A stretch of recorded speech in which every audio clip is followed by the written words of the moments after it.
1997, when we started doing the M2M thing, because actually that was Charles Jackson's kind of invention, and he did the first video of our trip in 2000. He called it Mission to Mexico, which ironically enough said the next frame, staring Jesus, when it should have said starring Jesus. Then when I took the call to Viking, the parents were going to take the kids on a national youth convention in Halifax, and they were talking about how much it was going to cost. And they said it was going to be about $1,500 for the train trip, etc., etc. So I, in reflex, said, well, I can take you to Mexico for half that. Instead of going through Partners in Christ, we ended up connecting with ECM, Ensenada Christian Ministries, and that's how we began working with them. So I think we had 18 people that first trip. We had about a budget around $23,000, and we had the Anglican Church, not Anglican, the United Church, Catholic Church, the United Church, and a couple Lutheran churches. But then 2 years later, we then had 32 people, and that kind of began the almost exponential growth in terms of what we started doing, and the budget there was quite a bit larger.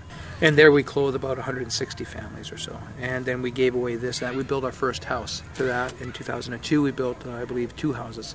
We fed like 10,000 people. The majority of our stuff was doing migrant workers camps. That also was the year that we began doing the work out in Paradise. We built the first foundation, the first lot we bought, and then the year after that we built the second story. Then the year after that, and that was with our group in 2003 when I came to St. Albert. They were very excited. They wanted to go right away. Not 2 years later, but right now. In 2005, we had like, I think it was, now the numbers are different. I see 118 and 124. It seems to me it was 124 because we had a couple extra people fly. So it just tripled in size. I think we've probably done, okay, 98 one, 2000, 2002, 2003, that's 4. And then 2005, we had that big one, which was 3 groups in one. Then we had 2007 January, then in March, and then 4 during the summer. Then last year we had one in January again, then one again in March this year again.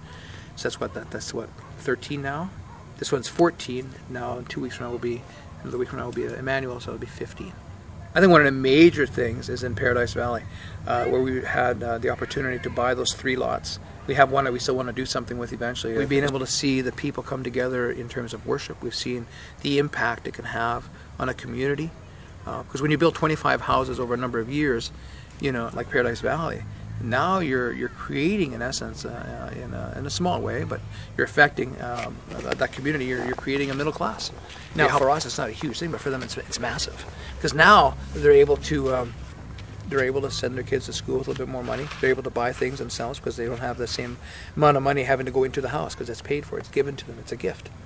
Those kids will grow up, 5, 10 years, and they'll go on to do other things, and it'll be a result of our helping them go to school. So education means a future. It means choices. It means options, right? Just as much as it does for us, it does for them. St. Albert alone sponsors about 45 kids, and I think the total with the whole M2M, group, move to missions is about 120. So that's fully a third of the entire educational program we from Canada support. Short-term missions has been happening all over the place with many different churches and stuff, but I think what's kind of unique is what we've started doing then, and I think other churches have done to some degree, but ours has kind of carried it much further and broader and deeper, is working with other churches and sharing resources. But I think we've become a much more aware congregation.